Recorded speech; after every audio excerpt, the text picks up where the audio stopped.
आज जो मैं आपसे डिस्कस करने वाला हूं उसके लिए what I expect from you is कि थोड़ा सा लॉजिकल माइंड चाहिए मुझे, बिल्कुल लॉजिकली सोचना बातों को। Please tell me this thing. हम हमेशा या बहुत सारे educator like me they keep on telling you कि आंसर इस तरीके से लिखना होता है, आंसर में ये चीज इंपॉर्टेंट है, आंसर में ये चीज इंपॉर्टेंट नहीं है। What is the basis of that? उस चीज का बेसिस क्या है? एक बार यूपीएससी एग्जामिनर को ना आउटसाइडर के नजरिए से देखो, फिर आपको समझ में आएगा कि इसे क्रैक करने के लिए क्या चाहिए, है ना। मैं वो पर्सपेक्टिव आपके सामने रखूंगा बहुत ही इंटरेस्टिंग तरीके से, है ना। देखो भाई, टेल मी दिस थिंग, क्या यूपीएससी ने आज तक कोई भी इवैल्यूएटेड कॉपी, है ना, कोई भी इवैल्यूएटेड कॉपी किसी भी टॉपर की, किसी भी सिलेक्टेड इंडिविजुअल की या किसी भी इवन नॉन सिलेक्टेड इंडिविजुअल की, क्या कोई भी इवैल्यूएटेड आंसर कॉपी यूपीएससी ने शो की? Tell me this thing. Supreme court has ordered it multiple times, है ना, कि आंसर कॉपी स्टूडेंट को दिखाई जाए, बट टिल नाउ आज तक यूपीएससी ने कोई आंसर कॉपी इवैल्यूएटेड नहीं दिखाई है। अगर आपको ये नहीं पता कि यूपीएससी किस तरीके से मार्क्स दे रहा है, then what is the way for it? आप जानेंगे कैसे कि what UPSC expect in an answer? क्या तरीका है? एक ही तरीका है कि आप जिन्होंने मेंस दिया है या जिन्होंने मेंस क्रैक किया है, उनकी जो एक्सपीरियंशियल लर्निंग है ना। अगर इविडेंशियल लर्निंग नहीं हो सकती, इविडेंस है ही नहीं, देयर इज नो एविडेंस कि हम आप ऐसा आंसर लिखोगे और इतने मार्क्स मिल जाएंगे, there is no direct evidence. All we can learn is through experiential learning, है ना। टॉपर्स के आंसर कॉपी देख के या फिर जिसने खुद ने एग्जाम क्रैक किया है या मेंस क्रैक किया है, वो आपको बता सकता है कि इस टाइप का आंसर अगर आप लिखेंगे तो इस टाइप के मार्क्स आप एक्सपेक्ट कर सकते हैं। इसके साथ साथ another way, another very important thing to understand what UPSC want in any particular answer is the psychologically understanding the mindset of UPSC examiner, है ना। तो उस चीज में मैं आपसे एक दो क्वेश्चन पूछूंगा, स्टार्ट करते हैं। देखो, सबसे पहले टू अंडरस्टैंड कि क्या आंसर राइटिंग में यूपीएससी आपसे एक्सपेक्ट करता है, we need to understand the mindset of the evaluator, है ना।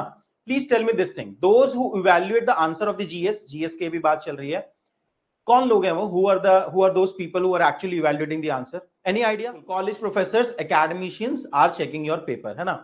अब मुझे एक चीज बताना, है ना। देखिए, थ्रू दिस प्रोग्राम आपको याद होगा in the first session I have said this thing to you that I am going to bring things in a very transparent and honest manner in front of you, है ना।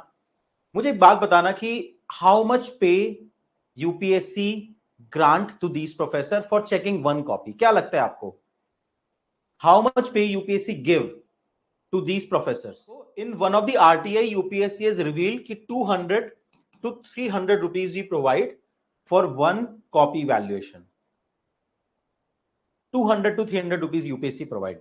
अब tell me this thing, एक professor का normally जो as होगा, जो कि evaluate कर रहे हैं आंसर्स, कितना एज होगा? रफली 50 के आसपास होगा, 50 प्लस माइनस 5-10 के आसपास मान लो, समवेयर 45 टू 55 का रेंज हम मान सकते हैं, है ना। Please tell me this thing, आपके आप में से काफी सारे लोगों के पेरेंट्स या फिर कोई फैमिली में किसी ना किसी गवर्नमेंट जॉब में है, या स्कूल टीचर्स हैं, या कॉलेज प्रोफेसर्स हैं? Tell me this thing, those people, I am sure कि आपके सामने जरूर आपकी फैमिली में या फिर एक्सटेंडेड फैमिली में there might be few people who are into government teaching job, maybe at the level of school or maybe at the level of college. Whenever there comes, जो भी इंडिया में अगर आप देखेंगे जो भी गवर्नमेंट टीचिंग जॉब में है ना, उनके टीचिंग के अलावा बहुत सारे जॉब्स होते हैं। गवर्नमेंट का इसी तरीके से सिस्टम वर्क करता है कि टीचिंग के अलावा भी गवर्नमेंट बहुत सारी ड्यूटीज उन गवर्नमेंट टीचर्स को देता रहता है। अब tell me this thing honestly, whenever your parents or known individual who are into government teaching job, they get some extra work, जैसे सेंसस वर्क हो गया, इलेक्शन ड्यूटी हो गई, है ना। जब भी उन्हें इस टाइम के काम मिलते हैं एक्स्ट्रा, जो उनके रेगुलर काम से एक्स्ट्रा है, what is their reaction? Do they enjoy it और it just a burden for them? Distress, they never like it, not enjoy it, कोई बर्डन, एक्स्ट्रा काम, गवर्नमेंट को गरियाना, ठीक है। अब यहां पे सब एग्री करते हैं, not even single person is saying that yes they are excited for that, but this is the human nature, this is the reality of the human nature. तो हमारे जो भी एजम्पशंस होने चाहिए वो रियल ह्यूमन नेचर के basis पे होने चाहिए, मैकियावेली, राइट? ठीक है, तो अब ट्राई टू अंडरस्टैंड। इतना तो आपको समझ में आ गया कि उनके लिए वो बर्डन है, सब एग्री करते हैं, नोबडी डिसएग्री टू इट, है ना, लॉजिकली सोचते हैं।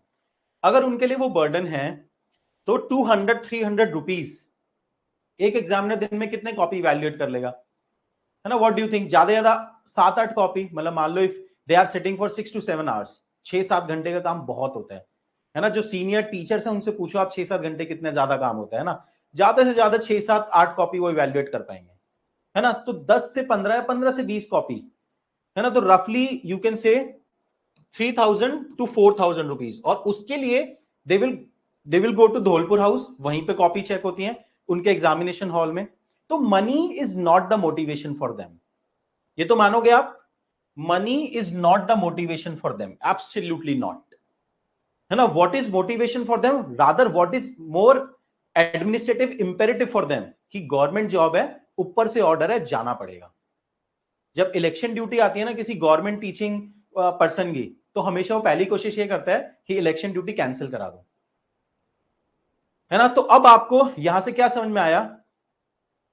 यहां से आपको ये समझ में आया कि जो पर्सन आपका पेपर चेक कर रहा है उसका मन नहीं है चेक करने का, है ना? उसके लिए वो काम है ना? वो गवर्नमेंट की जॉब कंप्लीट कर रहा है। ये बात समझ में आई? बताओ गलत बोल रहा हूं तो सब समझ जाओ, है ना? आपको एक ऐसे इंसान से नंबर लेने हैं जिसका मन नहीं है आपका पेपर चेक करने का। अब यहां से आपको समझ में आएगा कि why UPSC is never revealing the evaluated answer copies, because there can not be uniformity in the evaluation, हो ही नहीं सकती। It's a human driven phenomena, it can't be standardised beyond a level. कभी किसी का कुछ मूड है, भाई मूड भी तो वेरी करता है, मूड के हिसाब से इंसान नंबर देता है। चलो ये बात समझ में आई? तो अब क्या सिचुएशन है कि उसका मन तो नहीं है आपकी आंसर कॉपी चेक करने का, है ना? अब उसका अगर मन नहीं है तो you have to make his और हर टास्क इजियर। अगर आप उसका काम आसान बनाओगे, अगर रादर ये समझो कि वो आपके एक क्वेश्चन में, अगर उसका मन नहीं है तो आपके एक क्वेश्चन में कितना टाइम देगा? जो फोकस्ड अटेंशन है, हार्डली मैं बोलूंगा 1 to 2 minute maximum, at max 1 to 2 minute examiner देने वाला है आपके आंसर कॉपी को, एक क्वेश्चन को इवैल्यूएट करने में। In that 1 to 2 minute he is not going to read your answer line by line, line to line कोई नहीं पढ़ रहा है। आप समझ रहे हो आप आपका करियर कितनी खतरनाक सिचुएशन में है? ठीक है, आप पूरे साल मेहनत करोगे, ठीक है ना, और इवैल्यूएटर का मन नहीं आपका पेपर चेक करने का, लाइन टू लाइन वो पढ़ भी नहीं रहे, ठीक है? अब मुझे बताओ, if the examiner is not reading line by line, he is not even interested in reading your answer, उसके लिए काम है वो, है ना? तो you have to make his task too much easier, especially at the perceptive level। perceptive मतलब ऊपर से देखने में लगना चाहिए कि आंसर अच्छा है, और उसकी जो रीडेबिलिटी है, the way examiner is going through your answers, वो उसके लिए बहुत आसान होना चाहिए। जब उसके लिए वो बहुत आसान होगा, why in GS nobody is writing in paragraph? Most of the topper who are getting selected in this examination, they are writing in point format, क्योंकि एग्जामिनर को पूरा सेंटेंस पढ़ना ही नहीं है। The moment examiner will see the keyword or the example, he or she will understand what you are going to communicate in that answer। समझ में आया कि क्यों फिर वहीं से आंसर हो गया कि क्यों पैराग्राफ में नहीं लिखना?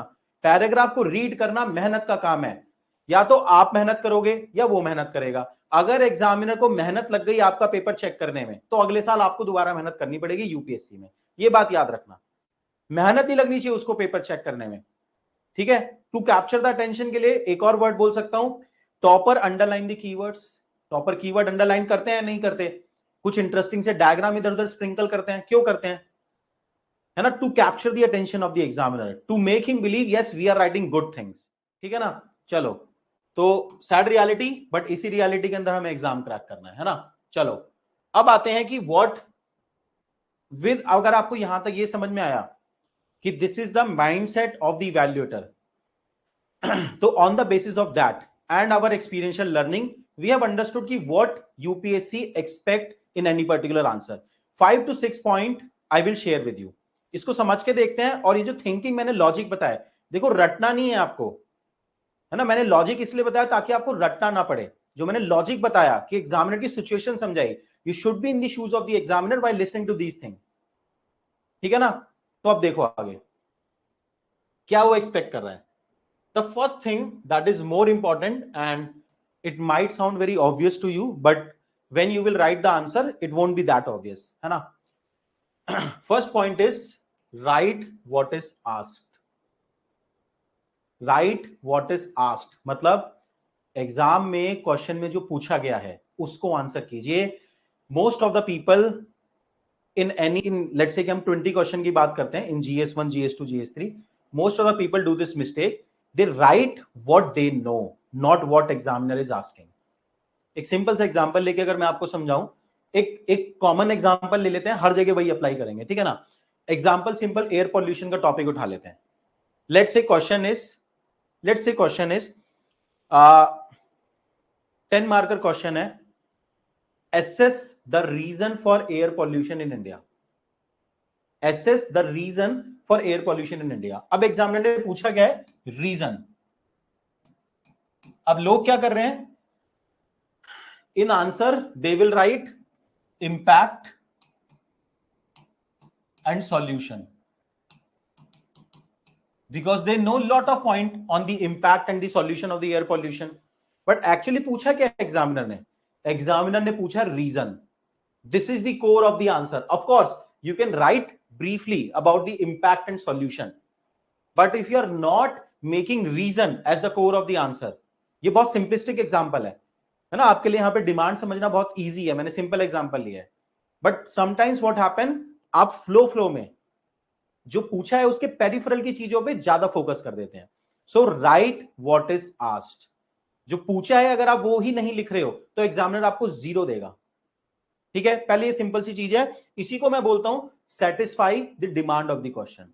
अगर उसने रीजन पूछा है तो रीजन जरूर लिखो, अगर उसने सॉल्यूशन पूछा है तो सॉल्यूशन जरूर लिखो। अगर आपको क्वेश्चन की डिमांड ही नहीं समझ में आई, समझना इस सिनेरियो में कि जो इवैल्यूएटर है, जो एग्जामिनर है, वो जल्दी जल्दी पेपर चेक करना चाहता है। उसका माइंडसेट समझना क्या है, वो जल्दी जल्दी पेपर चेक करना चाहता है, और वो उसको अगर कोई भी ऐसा ग्रॉस मिस्टेक दिखेगा ना तो उसको एलिमिनेट करना उसके लिए बहुत आसान है। आप भी जब कोई चीजों में जल्दी जल्दी डिसीजन ले रहे होते हैं तो ग्रॉस मिस्टेक अगर किसी का दिखता है उसको आप तुरंत एलिमिनेट करते हो। तो ग्रॉस मिस्टेक किसी भी आंसर में क्या हो सकता है कि you have miss the demand of the question. अगर आपने स्टार्टिंग के 2 से 3 क्वेश्चन में डिमांड मिस कर दिया, एग्जामिनर के माइंड में क्या सेट हो जाएगा कि यार ये तो बीटिंग अराउंड द बुश है ना, पॉइंट पे लिखता ही नहीं answer, and it is going to impact rest of your answer as well. So always remember this is the first and foremost thing, write what is asked, which we call satisfying the demand of the question, ठीक है। Second point पे आते हैं। Second है write all the dimensions clearly. इस point पे ध्यान देते हैं। अब एक बार इस चीज को समझिए कि एग्जामिनर जब आपको मार्क्स देता होगा तो कैसे देता होगा, है ना। Please tell me this thing. मैं एक एग्जांपल दे रहा हूं क्वेश्चन का आपका, सिंपल एयर पॉल्यूशन को पकड़ेंगे। Assess the reason for air pollution in India and provide some solutions. This is the 10 marker. assess the reason for air pollution in India and provide some solution for it. Tell me this thing. Examiner जब आपको इसमें marks देगा तो क्या खाली एक ही बार मार्क्स देगा, like he will read the whole answer and उसके बाद एग्जामिनर आउट ऑफ 10 आपको मार्क्स देगा? Is it the scenario? या फिर एग्जामिनर आपको इसमें 2 बार मार्क्स देगा, एक बार वो रीजन पढ़ के आउट ऑफ 5 मार्क्स देगा और एक बार सॉल्यूशन पढ़ के आउट ऑफ 5 मार्क्स देगा? 2 बार देगा मार्क्स, है ना। उसके माइंड में ये चीज बिल्कुल क्लियर है कि रीजन 5 मार्क का है और सॉल्यूशन 5 मार्क्स का है, ठीक है ना। जब एग्जामिनर कोई भी पेपर इवैल्यूएट करेगा, है ना, तो उसके दिमाग में बिल्कुल क्लियर है कि reason is out of 5, solution is out of 5, है ना। हमेशा एग्जामिनर आपको जितने डायमेंशंस पूछे गए हैं, है ना, उतने डायमेंशंस को ब्रेक करके मार्क्स देने वाला है। Always remember this thing. इसका मीनिंग क्या हुआ कि एग्जाम में 20 क्वेश्चंस तो आ ही नहीं रहे हैं, isn't it? Isn't it? 20 questions तो आ ही नहीं रहे हैं एग्जाम में। इसका मीनिंग क्या हुआ? इन दीज 20 क्वेश्चन अगर आप इन डायमेंशंस को ब्रेक करोगे, if you will break this dimension तो 45 to 50 डायमेंशन आपको मिलेंगे in those complete 20 question. 45 to 50 dimension I'm saying. Mostly a 10 marker will have 2 dimension and a 15 marker will have 2 to 3 dimension. तो roughly 45 to 50 dimension आपको मिलेंगे. तो question कितने हुए exam में? 45. समझ में आई ये बात? तो अब मुझे बताओ, अगर आप इन 45 क्वेश्चंस को if you will break it in different dimensions and address each and every dimension separately, तो just on the basis of mere satisfying the demand of the question, examiner आपको इस एक एक डायमेंशन में है ना 2.5 के आसपास भी नंबर दे दे, 2.5 marks we are expecting, not too much, तब भी आपके कितने मार्क्स बन गए? 112 के आसपास बन गए. समझ में आ रहा है? तब भी आपके 110 प्लस मार्क्स बन रहे हैं. तो एग्जाम में focus on this thing that you write all the dimensions clearly and separately. Give due weightage to all the different dimension that has been asked in question. है ना, जैसे हमने जो एग्जांपल यहां पे लिया था कि रीजन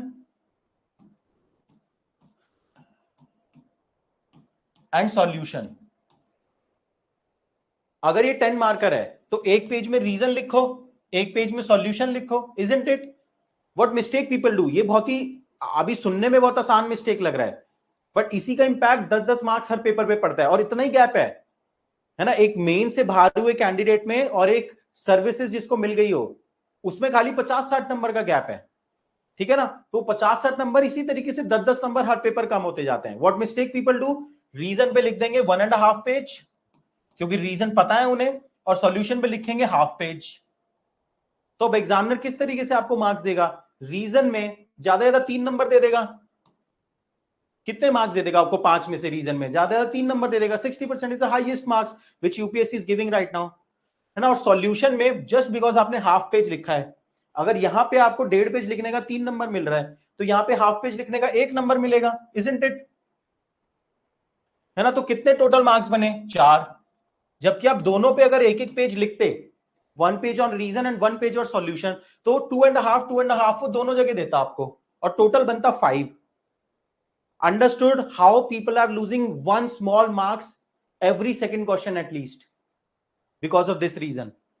बाद में पता भी नहीं लगता उन्हें लगता है उन्होंने तो बहुत बढ़िया लिख दिया, but these are the structural reason for losing the marks.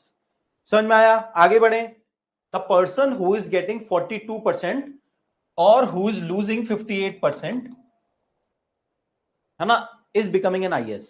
Top 100 rank आ रहा है उस इंसान का, है ना. 420, है ना. अब देखो 420 का मतलब हो गया 42%, राइट. तो 42% अगर आप आउट ऑफ 10 मार्क्स देखेंगे तो इट इज 4.2, और आउट ऑफ 15 मार्क्स अगर आप देखेंगे कितना हो गया?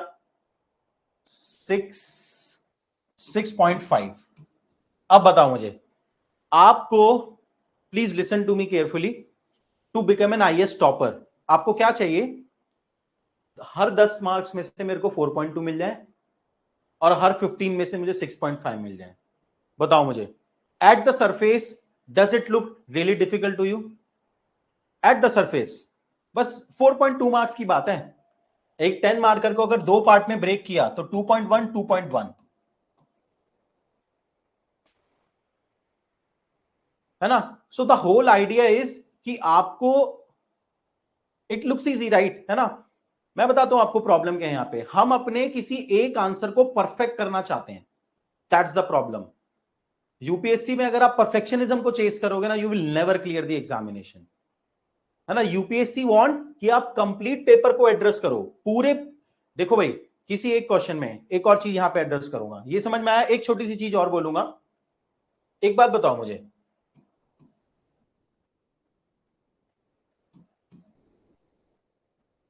यार आदर ये नंबर लिखते हैं. एक स्टूडेंट को किसी आंसर में 4.5 मार्क्स मिल रहे हैं और किसी और स्टूडेंट को सेम आंसर में 5 मार्क्स मिल रहे हैं, 4.5 और 5 नंबर. अब आपको यह समझ में आया कि जो इवैल्यूएटर है उसका क्या कॉन्टेक्स्ट है? So many evaluators are there, सबका अपना अपना माइंडसेट है, अपना अपना मार्क्स अलॉट करने का तरीका है. Please tell me this thing. एक कैंडिडेट जिसको किसी आंसर में 4.5 मार्क्स मिल रहे हैं और दूसरे कैंडिडेट को उसी आंसर में 5 मार्क्स मिल रहे हैं, can there be any objective difference between these two answers which is making this second candidate score half marks more? Please tell me this thing. दोबारा क्वेश्चन रिपीट करता हूं. डू यू थिंक कि आधा number अगर examiner किसी को extra दे रहा है तो उस आधे नंबर में कुछ ऑब्जेक्टिव डिफरेंस होगा जो आप क्लियर कट पॉइंट आउट कर पाओ कि आधा नंबर इसलिए एक्स्ट्रा मिला? हाईली अनलाइकली कि आधा नंबर ज्यादा अगर वो दे रहा है तो उसे ऑब्जेक्टिवली आप डिफरेंस लोकेट कर पाओ कि क्या डिफरेंस होगा. Highly unlikely. It is not possible. यही चीज मैं आपको समझाना चाह रहा हूं कि it's a humanities centred paper है ना, सब्जेक्टिव आंसर है ना. आधे नंबर तो आपकी किस्मत के हैं. Trying to understand. सो अब यहां से डिस्कशन को मैं कहां लेके जा रहा हूं, मैंने क्या देखा है, स्टूडेंट का माइंडसेट क्या रहता है कि यार अपने किसी एक आंसर को परफेक्ट कर लूं, परफेक्ट करके जहां पे 4.5 नंबर आ रहे हैं वहां पे 5 नंबर मिल जाए मुझे, जहां पे 5 आ रहे हैं वो 5.5 नंबर मिल जाए. No doubt you should attempt to improve your answer, no doubt about that, but rather than chasing perfectionism in one single question, you should attempt, you should try to answer each and every question in your answer. Her question को answer करो so that ये जो आधा number का gap है ये matter ही ना करे. समझ में आया? हमें तो टोटल नंबर पे फोकस करना है. चलो डन, आगे बढ़ते हैं, नेक्स्ट पॉइंट पे आते हैं. नेक्स्ट पॉइंट इजी है बिल्कुल. Use area specific vocabulary. मतलब if you are writing the internal security तो कुछ इंटरनल सिक्योरिटी के कीवर्ड्स यूज कीजिए. अगर आप गवर्नेंस लिख रहे हैं तो कुछ गवर्नेंस के कीवर्ड यूज कीजिए. अगर आप सोसाइटी लिख रहे हैं तो use some keywords for the society. ये तो बिल्कुल सेल्फ एक्सप्लेनेटरी है. You are reading the content, उस कंटेंट के अंदर ही वो कीवर्ड है. Once you will consolidate that content तो वो कीवर्ड आपके माइंड में खुद आएंगे. भाई अगर आप GS2 कंसोलिडेट कर रहे हो, let's say for an example if you are writing question on local self governance, panchayat पे आप कोई क्वेश्चन लिख रहे हैं तो democratic decentralization, such kind of keyword will eventually hit you if your content is good. तो कोई सेपरेट लिस्ट नहीं है, बस जो आपको डॉक्यूमेंट दिया जा रहा है, जो आपको कंटेंट दिया जा रहा है, कंसोलिडेट इट वेरी वेल और उस वोकैबुलरी को आपको अपने आंसर में लिखना है. ठीक है. नेक्स्ट इंपॉर्टेंट डायमेंशन है जो यूपीएससी एक्सपेक्ट करता है, राइट मल्टी डायमेंशनल आंसर. इसका मीनिंग क्या है? देखिए, if you remember earlier in the session we had discussed कि जो एग्जामिनर है वो आपकी कोई भी पॉइंट को डिटेल में नहीं पढ़ रहा है ना. They are not reading it line by line, they are just skimming it, going through the keywords and trying to understand कि आपने कितनी बातें एड्रेस कर दी. अब एक कैंडिडेट ऐसा है जो एक ही बात को, एक ही पॉइंट को, एक ही डायमेंशन को स्ट्रेच कर रहा है, उसको और ज्यादा एक्सप्लेन कर रहा है, पैराग्राफ में लिख रहा है. On the other hand there is a candidate जो कि उसी पर्टिकुलर डायमेंशन के, उसी पर्टिकुलर पॉइंट के मल्टीपल डायमेंशन को एक्सप्लोर कर रहा है, पॉलिटिकल डायमेंशन को, सोशल को, इकोनॉमिक को, है ना, साइंस को, एटसेट्रा एटसेट्रा. तो किसको ज्यादा मार्क्स मिलेंगे? Obviously those who are writing multi dimensional answer, है ना. It is happening because examiner has no time to evaluate your answer. अगर एक्चुअली आप देखोगे ना, आइडियली क्या होना चाहिए, कोई अगर एक पॉइंट को ढंग से एक्सप्लेन कर रहा है, आइडियली अगर आप कभी लेट्स से कि मास्टर्स वगैरह करने के लिए कहीं फॉरेन यूनिवर्सिटीज में if you will write the essay, है ना, आपको मास्टर्स अगर बाहर से करना है तो एसे लिखना पड़ता है, वहां पे हमेशा दे अप्रिशिएट दिस थिंग कि डिटेल में लिखो, डेप्थ में एक्सप्लेन करो एक ही बात को. बट क्योंकि यूपीएससी एग्जामिनेशन इसी तरीके से सेट है, आप देखोगे मल्टीपल टॉपर्स की कॉपी आप चेक करना, they write multiple dimension of any particular point rather than over explaining themselves in any one particular dimension. समझ में आया? तो मल्टी डायमेंशनल आंसर लिखो, अलग अलग डायमेंशन क्वेश्चन की एक्सप्लोर करो. It gives diversity to the examiner as well. ठीक है, डन. इसमें एक चीज और बताता हूं मैं आपको. अब ये मुझे नहीं पता आप अभी समझ पाओगे या नहीं, है ना, लेकिन मुझे लगता है कुछ लोग जरूर समझ पाएंगे. एक चीज नोटिस करना, नहीं समझ पाओ तो खुद नोटिस करना, बाद में कर लेना, आज ना हो. बहुत सारी बातें आज के सेशन में जो मैं आपको बोल रहा हूं शायद वो 1 महीने बाद हिट करें, क्योंकि आपका भी एक्सपीरियंस आंसर राइटिंग का बहुत कम है, शायद नील है. But when you will do the answer writing, तब आप जब खुद फेस करोगे ये चीजें तो आपको हिट करेंगी कि सर ने उस दिन वहां ये बोला था, है ना. तो एक चीज एक्सप्लेन करता हूं मैं आपको कि why this thing is very important, है ना. Now if you have read the answer of any of your fellow aspirant, अगर आपने कोई भी आंसर अपने किसी दोस्त यार का चेक किया है या फिर आपने लेट्स से कि आपने किसी प्रोफेसर को पेपर चेक करते हुए देखा है, I'll tell you how it happens. He or she already know the answer very well. आप किसी का पेपर चेक करने जाओगे ना, अगर प्रोफेशनली अगर चेक कर रहे हो तो आप मॉडल आंसर पहले पढ़ते हो या खुद उसके बारे में सोचते हो कि क्या क्या डायमेंशन आएंगे। उसके दिमाग में ऐसी कोई डायमेंशन नहीं है उस आंसर की जो ऑलरेडी नहीं एग्जिस्ट करती उसके माइंड में। तो वो ना क्यों आपका सेंटेंस बाय सेंटेंस नहीं पढ़ता, मैं आपको बताता हूं reason, and rightly so, because whenever they see any keyword, है ना, वो अपने आप फिगर आउट कर लेते हैं आप क्या बात करने वाले होंगे। इसका एक सिंपलिस्टिक एक्सप्लेनेशन आया मेरे माइंड में। कभी आपने कन्वर्जेशन करते हो लोगों से, कभी कभी ऐसा होता है कि when you are doing the conversation वो 2 वर्ड बोलता है, वो उसने पूरा सेंटेंस एक्सप्लेन भी नहीं किया। किसी भी कॉन्टेक्चुअल कन्वर्जेशन में वो 2 वर्ड बोलता है, आप समझ जाते हो वो क्या बोलने वाला है। Does this happen with you? You are having a conversation with somebody and he or she are trying to explain any point to you, and whenever you hear the 2 words of it, है ना, you are able to figure out कि क्या बोलने वाला है आगे। it happen a lot, right? Many times it happen with examiner as well on day to day basis.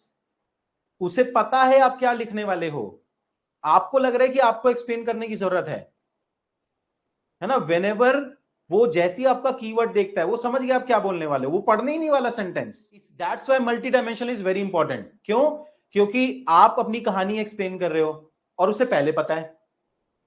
जब उसे पहले से पता है तो वो पढ़ेगा ही नहीं, वो कहेगा आगे बढ़ो यार। तो आपने तो अपना स्पेस वेस्ट कर दिया, टाइम वेस्ट कर दिया एक्सप्लेन करने में उस बात को। समझ में आया? तो that's why multi dimensional answer always gets more marks. चलो आगे बढ़ते हैं, नेक्स्ट आते हैं, next point, impress the examiner. So अब जो हमने हाफ मार्क्स की पीछे बात की थी कि half marks extra, 1 marks extra, of course we are saying that it can't be too much objective, कि हाफ मार्क्स का डिफरेंस ऑब्जेक्टिव नहीं हो सकता, but it doesn't mean we should not try for it. देखिए this is the competitive examination and आपको भी नहीं पता कि आपका क्या रैंक आएगा, नहीं आएगा, कहां जाएगा, है ना, कैसा पेपर आएगा, 100% किसी को नहीं पता। बट किसी भी कॉम्पिटिटिव गेम में, in any competitive game you attempt to put your best foot forward, आप कोशिश करते हो हर चीज की, ऑफ कोर्स फीजिबिलिटी समझ के, कंपटीशन समझ के, एटसेट्रा एटसेट्रा। तो यहां पे there are certain tools which we can utilize in our answer to impress the examiner. Impress बोल लो आप उसे, या फिर just to make examiner attentive towards your question, है ना, कि वो जो आपका आंसर है वो रीड करे। ठीक है, आप उसे इंप्रेस बोल लो या उसकी अटेंशन बोल लो, है ना। तो क्या क्या टूल्स हैं, जैसे कुछ वैल्यू एडिशन ट्रिक्स हैं, small small value addition tricks जो हम आपको बीच बीच में आंसर राइटिंग में भी बताते रहेंगे। Like you can add some diagram, कुछ फ्लो चार्ट आप ऐड कर सकते हैं, कहीं पे कुछ केस स्टडी टाइप का बॉक्स बना सकते हैं, ये आंसर में सिखाऊंगा मैं आपको। फिर अंडरलाइनिंग कीवर्ड। अब एक चीज समझना, आप में से किस किस ने टॉपर्स के पेपर देखे हैं, डिटेल में एनालिसिस किया हो ना किया हो, but how many of you have seen any topper answer copy? Toppers ने अंडरलाइन करे होते हैं कीवर्ड, इजंट इट? टॉपर्स ने कीवर्ड्स अंडरलाइन किए हुए होते हैं। अब tell me this thing, this is the biggest evidence that examiner don't read your paper line by line. अगर examiner paper line by line read कर रहा है तो कीवर्ड अंडरलाइन करने की क्या जरूरत है, बताओ मुझे। अगर एग्जामिनर पूरा पेपर रीड कर रहा है तो कीवर्ड क्यों अंडरलाइन कर रहे हैं, हम पढ़ लेगा वो, isn't it? because he or she is not reading the paper line by line. That is why from past 5 to 7 years, I would say, नहीं ज्यादा ही हो गए होंगे, 8 years, you will see this trend. Actually this trend was started by Tina Ravi 2015 में, है ना। अब उसके बाद ये ट्रेंड काफी कंटिन्यू कर रहा है और टॉपर्स को हेल्प भी कर रहा है कि कीवर्ड्स को अंडरलाइन करो, है ना। उससे होता क्या है मैं आपको बताता हूं। If you have seen the topper answer copy, धीरे धीरे आप आंसर राइटिंग का गेम जरूर समझोगे, है ना। If you want to beat this exam, first understand what it require. हम सोचते हैं कि हम मेहनत कर देंगे, मैंने 90% लोगों का ये माइंडसेट सोचा है ना, कि देखा है कि आप आते हैं तैयारी करने एंड यू फील कि it's all about hard work. It's not only about hard work, है ना, it is also about understanding what it require which can make your task of clearing this exam easier. ठीक है, तो keywords को underline करना is very very important, ताकि examiner को prima facie आपका आंसर अच्छा लगे। If you have seen the topper answer copy, despite not reading the answer line by line, आपको टॉपर की आंसर कॉपी देख के लगता नहीं यार बढ़िया सा लग रहा है आंसर देखने में, please tell me this thing without करना, जिन्होंने अभी तक नहीं करा है, do this exercise today. Toppers की आंसर कॉपी देखो और उसको लाइन बाय लाइन मत रीड करो, बस ऊपर ऊपर से देखो, है ना, कि कैसे कैसे क्या क्या चीजें देख रहे हैं। देखने में इंप्रेसिव लगता है, हाँ यार वेल स्ट्रक्चर्ड सा है, सारी डायमेंशन अलग से आंसर की हुई हैं, कीवर्ड्स अंडरलाइन किए, कुछ भौकाली सा लिखा ही होगा। विदाउट रीडिंग दी कंटेंट आपने जज कर लिया कि कुछ भौकाली लिखा होगा उसने, ठीक है। वहीं एक ऐसी आंसर कॉपी है जो पैराग्राफ में लिख रहा है, टेढ़ा मेढ़ा लिख रहा है, कोई कीवर्ड अंडरलाइन नहीं है, कोई सब हेडिंग नहीं बनाए हुए, है ना, उसकी कॉपी आप देखो, आपको लगेगा यार बेकार कॉपी है, इसमें नंबर वैसे ही 10% मार्क्स कम हो गए, ठीक है ना, डन। ठीक है, तो underlining the keyword is very very important, understand the psychology of answer writing, है ना, 10% नंबर वहीं से बढ़ जाएंगे, है ना। चलो नेक्स्ट, अब यहां पे एग्जामिनर को इंप्रेस कराने के लिए एक और चीज है, introduction and conclusion we need to improve. Next thing, दो चीजें बची हैं, 2 pointers are left. First is answer each and every question to the best of your abilities. अब इसको समझ के देखते हैं। अब मुझे एक चीज बताओ, again a logic is required, a common sense is required from your side, है ना। वी आर सेइंग कि 4.2 out of 10 and roughly 6.5 out of 15 is required to get the top 100 rank, है ना। Those topper, those people who are getting this marks, है ना, tell me this thing, those who are getting this much marks, आपको क्या लगता है कि in all the 10 marker उनको 4.2 मिल रहा है and in all the 15 marker उनको 6.5 मिल रहा है? Is it the case? Is it the case? और rather ऐसा है कि उनको out of these 20 questions, है ना, 7-8 क्वेश्चन में कुछ ज्यादा मार्क्स मिल रहे होंगे, है ना, सब क्वेश्चन में सेम मार्क्स तो नहीं मिलेंगे, obviously it makes common sense to you, it's kind of difficult to get those marks, है ना, राइट, लाइक सेम मार्क्स हर क्वेश्चन में कैसे हो सकता है, इट्स नॉट पॉसिबल, ठीक है ना। तो actually this is the average out, this is the average, ठीक है ना। तो होता क्या है रियल एग्जाम में, out of these 20 questions you will write 7 to 8 very good answers, 7 to 8 very good answers, है ना। very good answer मैं किसे बोलूंगा, where you will be getting 60% of the marks, है ना। this has been our experiential learning कि UPSC in any particular question they are not giving more than 60% marks, है ना। obviously हो सकता है वो 62 दे रहे हो, कहीं 63 दे रहे हो, but this is the rough range, highest marks in any particular question that UPSC is giving as per our understanding is 60%। तो 7 से 8 क्वेश्चन ऐसे होंगे जहां पे 60% मार्क्स मिलेंगे आपको, ठीक है ना। इसके बाद 7 से 8 क्वेश्चन ऐसे होंगे जहां पे कि जो कि एवरेज आंसर होंगे, है ना, जो कि बहुत अमेजिंग नहीं होंगे और खराब भी नहीं होंगे, है ना। तो समवेयर आपको यहां पे 45% के आसपास मार्क्स मिलेंगे, ठीक है। इसके बाद जो बाकी रिमेनिंग क्वेश्चन बचे 4 to 5 question, this will be like below average, यही होगा पेपर के अंदर, रियल पेपर के अंदर, है ना। 4 to 5 क्वेश्चन आप ऐसे लिखोगे जो बिलो एवरेज होंगे, इन बिलो एवरेज में यू कैन एक्सपेक्ट समवेयर 30% और 35% मार्क्स, समझ में आया। This will be the scenario अगर आपका फाइनल एग्जामिनेशन में जीएस पे 420 स्कोर आता है, एग्री करते हो। अब देखो the thing which I want to explain you, मैंने प्रॉब्लम क्या देखा है स्टूडेंट्स का, specially in the beginning, especially in the beginning when they are practicing answer writing,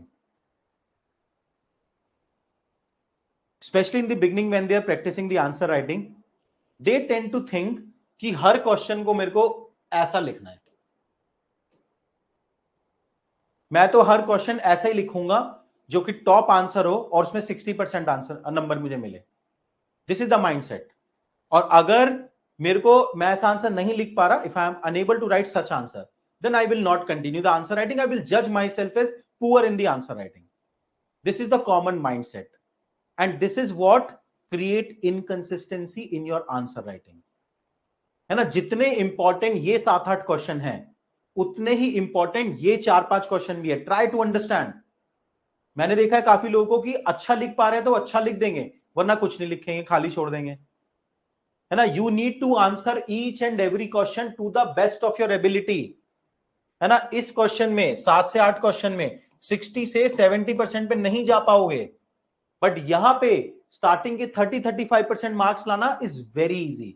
even if you do not understand the question very well. If you do not have too much content to write any particular answer, it doesn't matter. आपको हर question का perfect answer नहीं लिखना, आपको हर question का perfect answer नहीं लिखना है ना। आपको 4 से 5 क्वेश्चन आपको ऐसे भी लिखने होंगे जहां 10 में से 3 नंबर मिलेंगे। You should put effort in writing those answers as well, वरना यहां पे क्या होता है, मैंने क्या देखा है, देखो रफली मान लो कि 5 क्वेश्चन है, 3 नंबर अगर आपको मिला, रफली 15 से 20 नंबर हो गए। मैंने क्या देखा है, मोस्ट ऑफ द पीपल जो या तो अच्छा लिखेंगे या एवरेज लिखेंगे, इन 4-5 क्वेश्चन को छोड़ देंगे। क्यों? ये 4-5 क्वेश्चन आपको 15 से 20 नंबर दे रहे हैं, एंड 15 से 20 नंबर का इंपैक्ट पर paper you can think in your mind. तो जब हम लाइव आंसर राइटिंग भी करेंगे, I will give you such questions जहां पे कि आपको बहुत मुश्किल हो जाएगा लिखना। अब मैंने क्या देखा है, जहां पे भी लोगों को टफनेस आती है, चैलेंज आता है, दे लीव सच क्वेश्चन। क्यों भाई? एवरेज लिखो, बिलो एवरेज लिखो, बट जितना टाइम और स्पेस आपको दिया जा रहा है उसमें to the best of your ability try to answer it. हो सकता है वो ऐसा क्वेश्चन हो जो इस कैटेगरी में फॉल करता हो। Just one small suggestion, right short sentences, है ना। I think this you can understand it. अगर आप यहां तक फॉलो कर पाए हैं अभी तक जो भी मैंने बोला, यू विल अंडरस्टैंड दिस कि शॉर्ट सेंटेंसेस लिखने हैं, because examiner do not have time and attention to read your long sentences. That's why short and crisp sentences which is all about keyword and basic information and example, है ना। Explain मत करो, long sentences मत लिखो,